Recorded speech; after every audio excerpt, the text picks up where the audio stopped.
Hello, there are a number of things that I would like to share with you in this video. And the first thing that I want to get out of the way is that I want to point out that this video here had been blocked last week. Well, at least I found out that it was blocked last week because I didn't get a notification. And so I'm not sure how long it was blocked for, but it was also blocked for a clip that's never been blocked before. So I don't know if they're going to block it again. I've disputed it right now, so you can actually see the video.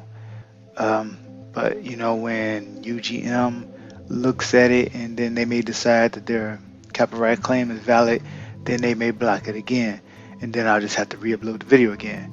But the point is, they didn't give me a notification that they blocked the video, and so it was a long period of time. It was blocked, and I didn't even know it was blocked.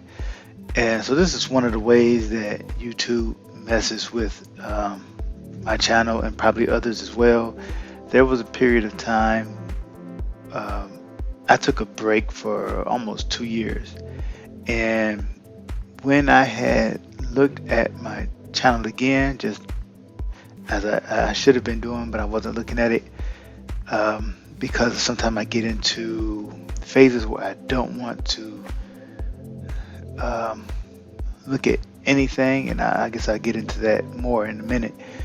But when I did look at the channel again, I would say almost every video, and this was on both of my channels, every video except maybe up until, let's just say some of the more recent ones, I'll say about around here, this area probably, every other video was gone, missing from the channel. And I looked under my studio and the channel settings or whatever. None of the videos were hidden, none of them were private, none of them were unlisted. All of them said that they were visible, but when I came to the channel and looked, there were no channels, there were no videos basically beyond 2 years old on the channel. And this was for both my channels, Daylight Riders and Babylon Watch. And I had to contact Twitter. No, I got on Twitter to contact YouTube and added them and saying, why are my videos missing? And I never got a response from them, but shortly after that, my videos were visible again. I could see them again.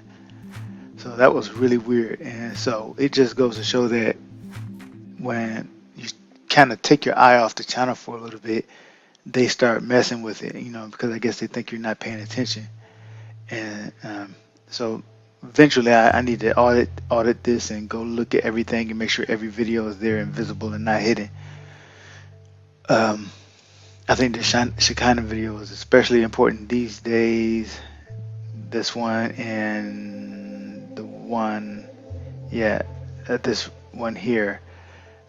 I think, but some of the stuff that I see happening, I think those two have some pretty good information in them.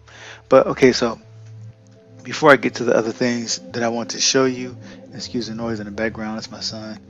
I also want to talk about some of the struggles that I have and why I sometimes don't want to look at videos. I don't want to do anything. I just don't want to talk about anything. I said before that I face fiery darts, right? Everybody gets those. And so sometimes they, it may be started by a comment, it may be started by something that I see, or just maybe just naturally it just happens where I start dealing with really negative thoughts like doubts, fear about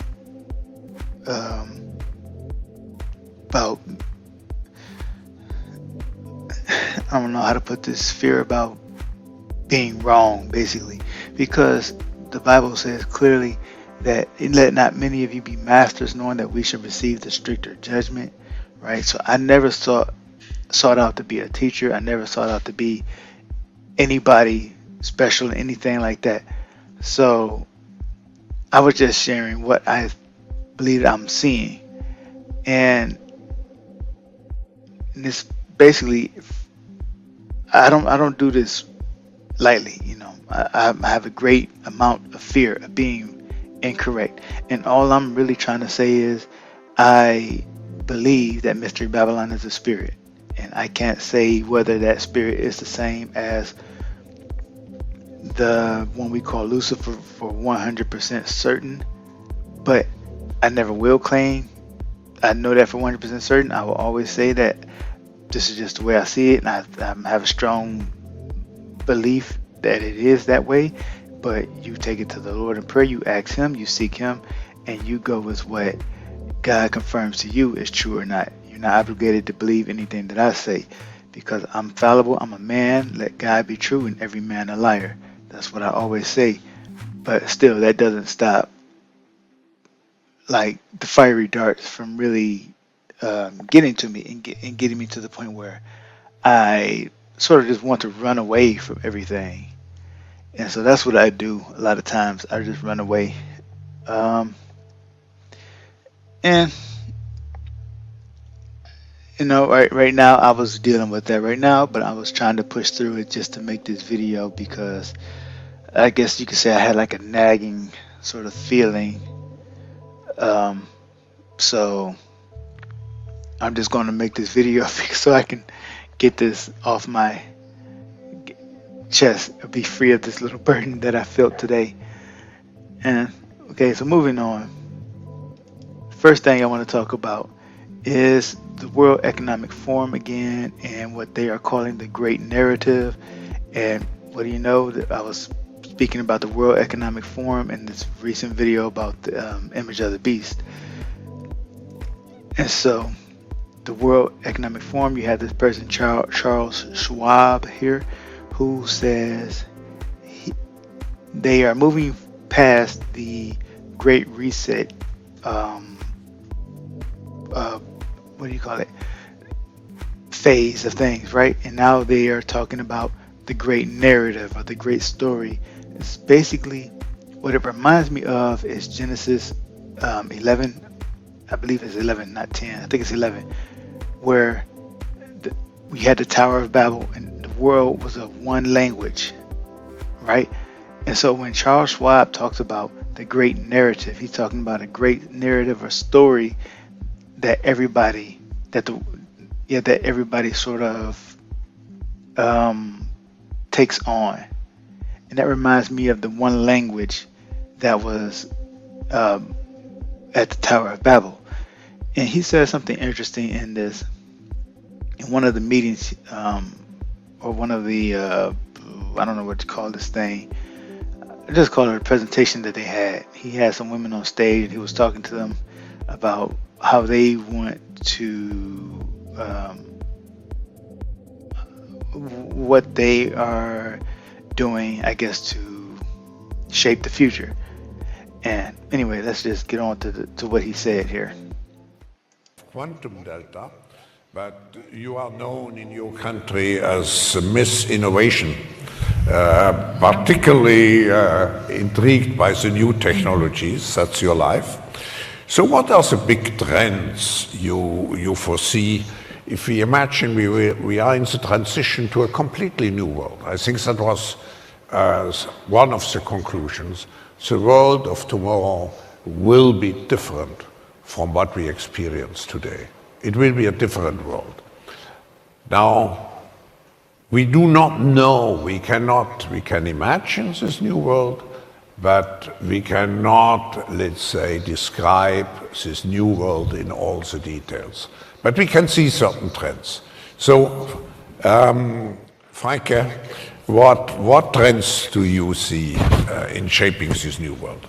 Yes, well, looking at this new world, technology is going to play an amazing big role. There's, I think, 3 big technological trends that will drive this future. And one is digitalization.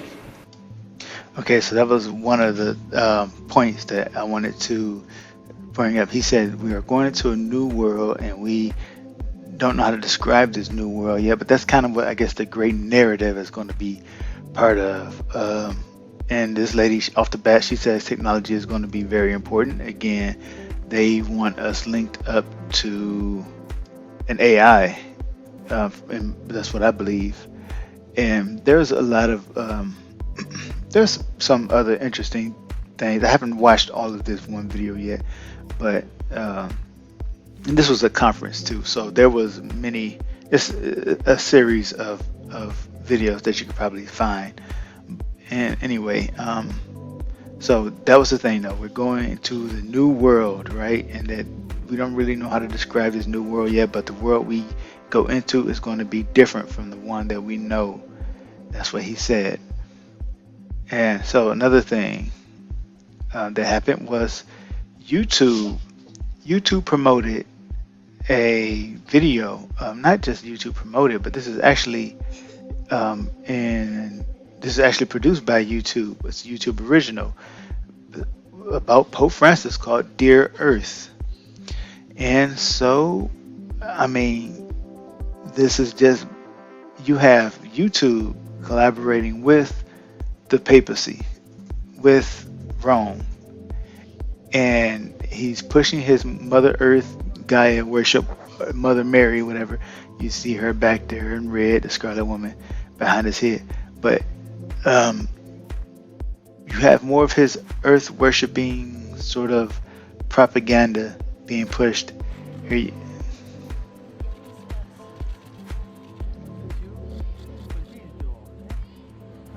When you try your best but you don't succeed, when you get what you want but not what you need, when you feel so tired but you can't sleep, stuck in river. Los adultos podemos aprender mucho de los jóvenes. so I'm not going to play this whole video, but just like, why is the Pope of all people pushing this Gaia worship, basically? And why a lot of it is explained, and I'm sorry to keep going back to this, but it really is important to get the older information. So Gaia is Mother Nature. Mary is just another name. That's who Mary is. Their version of Mary, I mean, Isis. And it's all, I believe the AI possibly, I strong belief that it will be called Gaia or have something to do with Gaia. And this is going to be, another one that I'm trying to think of. The One World Religion and the Goddess. I think that might be the one where there is a speaker who speaks about how it's clear that the future religion is going to be centered on the earth, around the earth, and that Mother Earth will be the central figure. The Father God is going to be rejected, and it's going to be about the Mother Goddess. And Pope Francis is going to play a big part in that. So again, I don't want to go through this whole video, but there cannot be any opposition between science and faith. That is a lie, flat out.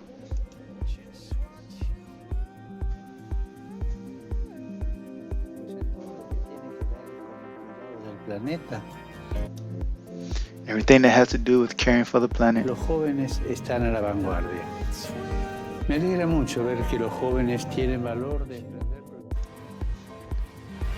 See, I don't want to play too much because YouTube might, I don't want to give YouTube an excuse. Yeah, so you had the thing with Klaus Schwab from the World Economic Forum talking about the great narrative and talking about the future world. And you got Pope Francis out here pushing the Gaia worship. There's a direction that everything is going in. I can see the direction where things are going. And it's going to be centered on the divine feminine, or Babylon the Great, who I believe is that goddess. And so I got two videos here that I'll just go through quickly. I'll just go through this one first because it's a little bit more simple to explain. You have this woman, Halsey. She also had this song title, I am not a woman, I'm a god. And so that's blasphemous. But you see the mentality of people who adopt this religion or this belief system that they are divine when they're not. And again, the diva means goddess, and the diva is always, whether she's on stage or whatever, she is always the embodiment of the goddess on earth. So when you have people worshiping Beyonce, worshiping um, um, any other diva who dresses up as a goddess like this, is no different from putting a statue up there or a graven image and worshiping and bowing down to a goddess. It's the same exact thing. This is how she gets worship.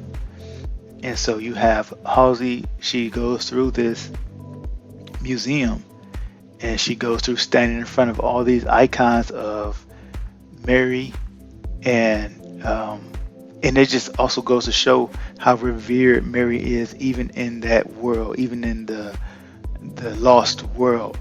They put her up as the representation of the goddess. So it's not even like Catholicism it's not even like it's incompatible with Gnosticism and witchcraft and all these other things, because they all revere the goddess. That's what everything centers on. That's the central point that holds it all together. It's the goddess. Now she goes through and she stands in front of numerous icons of the Scarlet Woman, who was Mary, or who they call Mary. And she goes through walking backwards. I don't want to play any music, but the thing is about the satanic doctrine is that they do things backwards. Like Jonathan Kleck said, they turned everything upside down, and he himself did things as a Satanist, as I pointed out, because he is, in my strong opinion, a Satanist.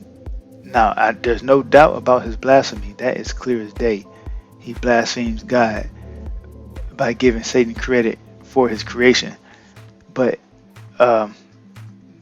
he was right about Satanists turning things upside down and doing things backwards, because that's what he does, because he is one of them.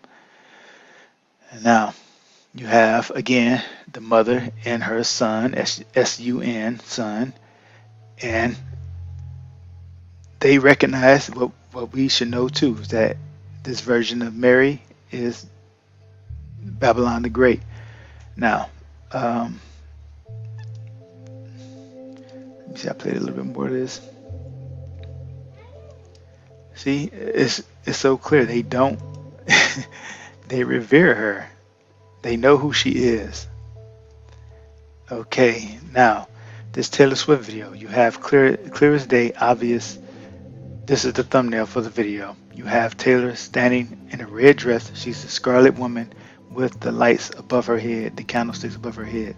Now, she's supposed to be, of course, divine, right? The divine feminine. And she is Scarlet, so she's Babylon. Now, but here's the thing that makes the video really interesting. It's about a man who gets married to, not to her. He has dumped her and is getting married to another girl. And she's singing like, I bet you think about me though. So she's singing as the girl who was dumped, but it's still on the man's mind. But here's what is very interesting about the man in the video. Let's see if I play it. All right, I'm gonna get a different shot of him real quick. All right, we'll stop. All right, now we'll just stop here. Now, what do you notice about this man? He's the bridegroom. Let's call him the bridegroom.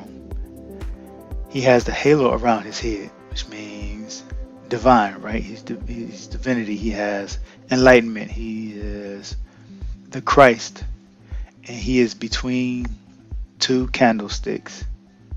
So who is the bridegroom standing between the two candlesticks? Right? You know who that is. And that's Jesus Christ. It's supposed to be, at least, right? That's who this person represents.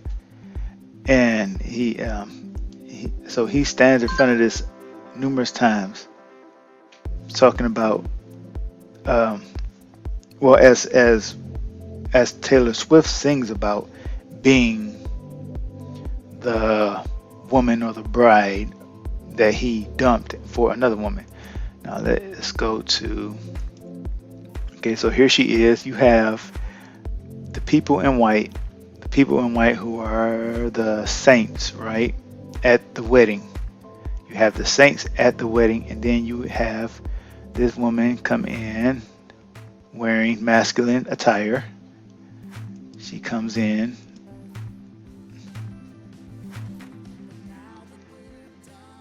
Okay. And she knocks. Let's stop. Let's go back here. You have the bridegroom at the top. I'm going to get a picture of that cake again, which actually looks like the Tower of Babel.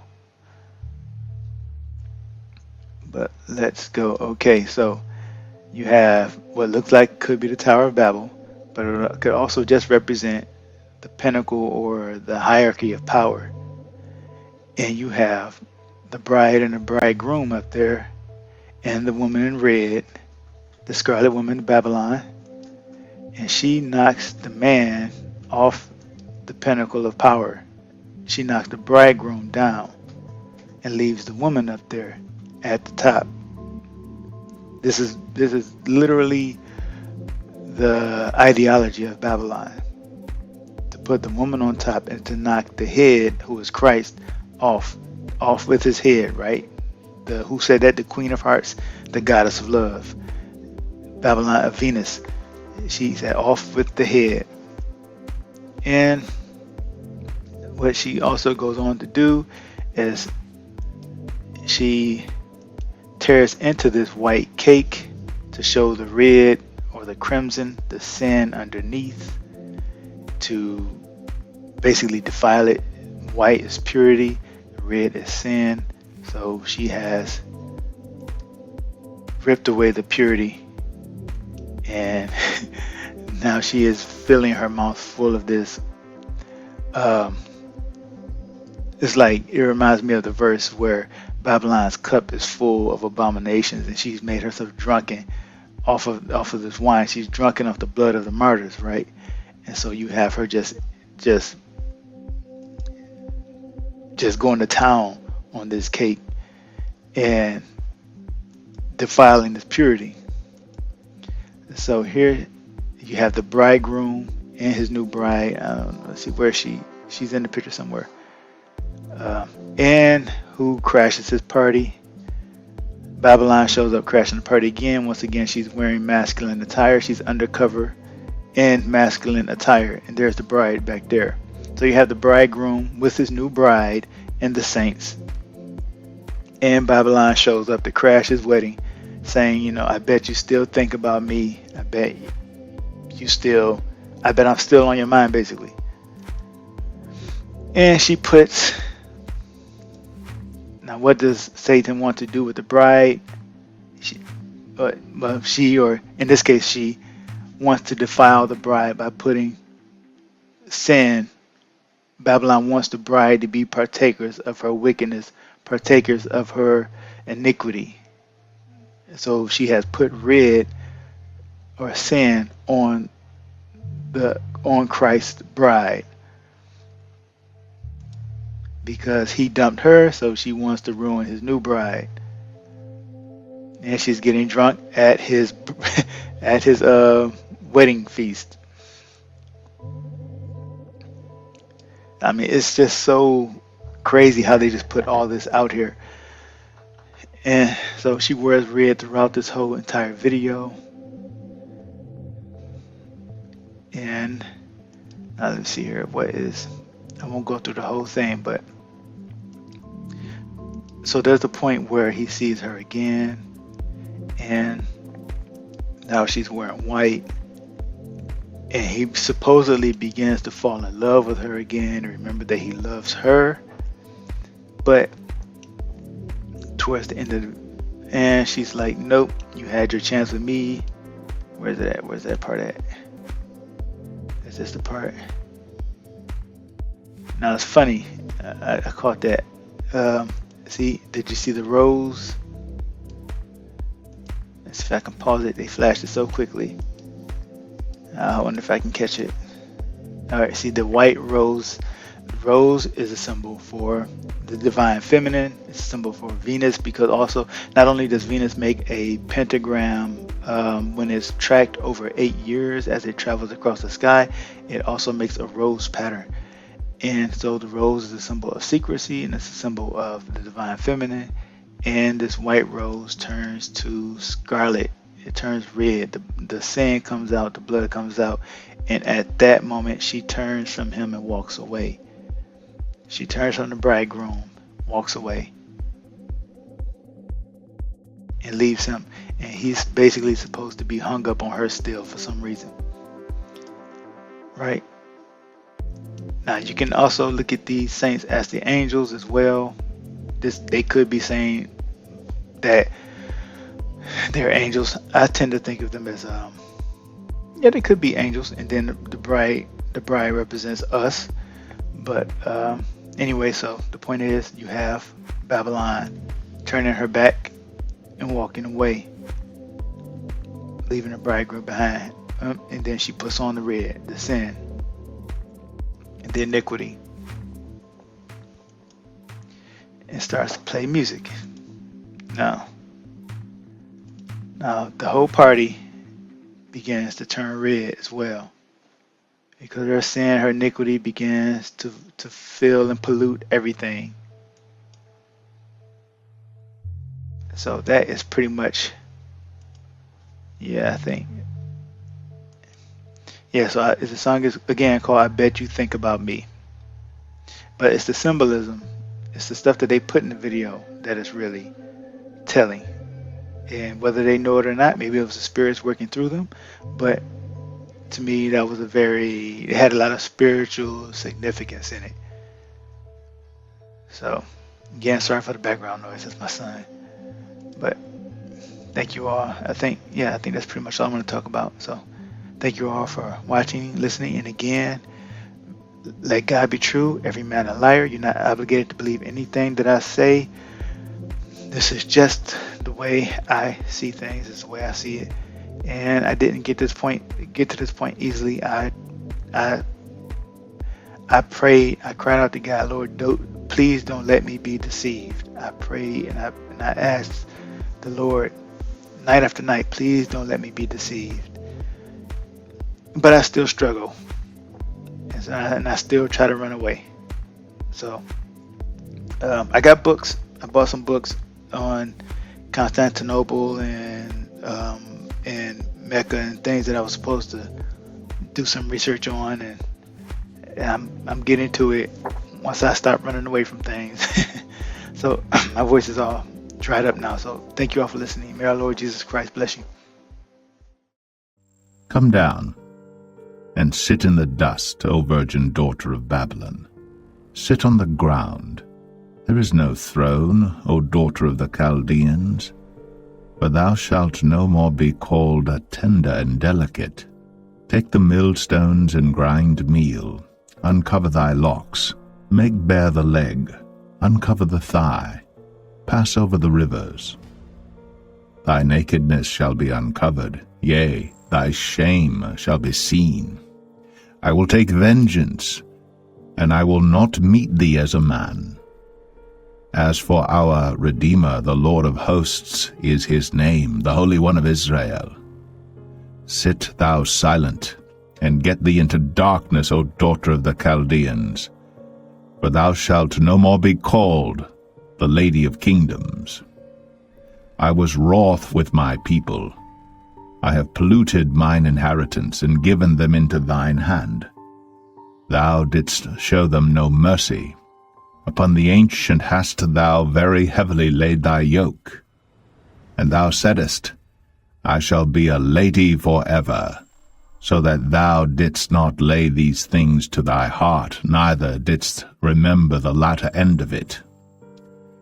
Therefore hear now this, thou that art given to pleasures, that dwellest carelessly, that sayest in thine heart, I am, and none else beside me.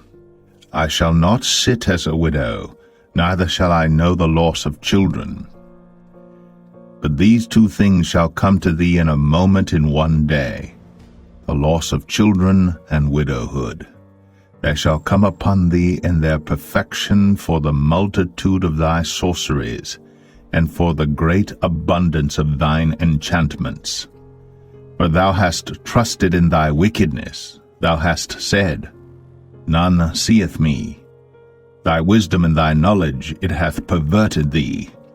And thou hast said in thine heart, I am, and none else beside me. Therefore shall evil come upon thee. Thou shalt not know from whence it riseth, and mischief shall fall upon thee. Thou shalt not be able to put it off, and desolation shall come upon thee suddenly, which thou shalt not know. Stand now with thine enchantments, and with the multitude of thy sorceries, wherein thou hast labored from thy youth. If so be thou shalt be able to profit, if so be thou mayest prevail. Thou art wearied in the multitude of thy counsels. Let now the astrologers, the stargazers, the monthly prognosticators stand up, and save thee from these things that shall come upon thee. Behold, they shall be as stubble. The fire shall burn them. They shall not deliver themselves from the power of the flame. There shall not be a coal to warm at, nor fire to sit before it. Thus shall they be unto thee with whom thou hast labored, even thy merchants, from thy youth. They shall wander every one to his quarter, none shall save thee.